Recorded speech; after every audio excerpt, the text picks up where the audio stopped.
CPM-ന് ഇടതുമുന്നണിക്ക് അവരുടെ കൊടി സ്വതന്ത്രമായി ഒന്ന് കൊണ്ടുപോയി കെട്ടാൻ തമിഴ്നാട്ടിൽ പറ്റുമോ, ബംഗാളിൽ പറ്റുമോ? കോൺഗ്രസിന്റെ കൊടി കൂട്ടിക്കെട്ടിയാലല്ലാതെ അത് പൊങ്ങൂല.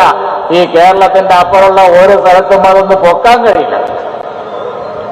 രാഹുൽ ഗാന്ധി വന്നപ്പോ കൊടിയില്ല എന്ന് പറഞ്ഞാൽ അത് ഒരു പക്ഷേ നിങ്ങളോടൊക്കെ കാണിക്കുന്ന ഒരു വലിയ സൗഹൃദമാണ്. കാരണം എന്താന്ന് വെച്ചാൽ നിങ്ങളോടൊക്കെ കാണിക്കുന്ന ഒരു ഇളവാണ്. കാരണം ഗൂഡല്ലൂർക്ക് കടന്നാൽ കോൺഗ്രസിന്റെ കൊടിയും പിടിച്ച് രാഹുൽ ഗാന്ധിക്ക് സിന്ദാബാദ് വിളിക്കല്ലാതെ നിങ്ങൾക്ക് യാതൊരു രക്ഷയില്ല. നിങ്ങൾക്ക് നിങ്ങളുടെ കൊടിയും കൊണ്ട് വയനാട്ടിലേക്ക് വരാൻ കഴിയുമോ? വഴിയില്ല. എന്നാൽ വയനാടിന്റെ ബാക്കിയായ ഗൂഡല്ലൂരിൽ കോൺഗ്രസിന്റെ കൊടിയും പൊക്കി രാഹുൽ ഗാന്ധിക്ക് സിന്ദാബാദ് വിളിച്ചുകൊണ്ടാണ് CPM-ന്റെ ആളുകളും ഇടതുമുന്നണിക്കാരും നടക്കുന്നത്. അപ്പൊ വയനാട്ടിൽ വരുന്ന കൊടിയൊന്ന് ഒഴിവാക്കി എന്നാൽ അത് നിങ്ങൾക്കൊരു സൗജന്യമാണ് എന്ന് പറയാതിരിക്കാൻ നിർവാഹമില്ല. കാരണം രാഹുൽ ഗാന്ധി നമുക്കറിയാം ഇന്ത്യ മുന്നണിയുടെ നേതാവാണ്. അപ്പൊ അതുകൊണ്ട് തന്നെ കഴിയുന്നത്ര സംയമനം പാലിച്ചാണ് അദ്ദേഹം സംസാരിച്ചുകൊണ്ടിരിക്കുന്നത്.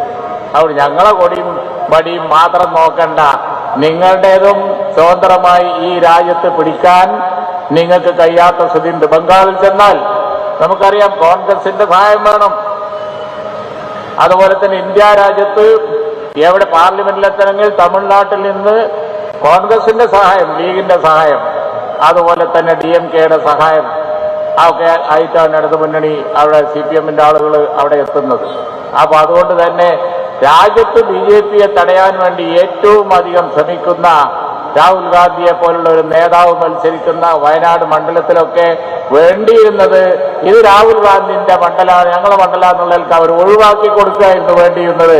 അതല്ലാതെ അവിടെ വന്ന് കുറ്റം കുറവും നോക്കലല്ല.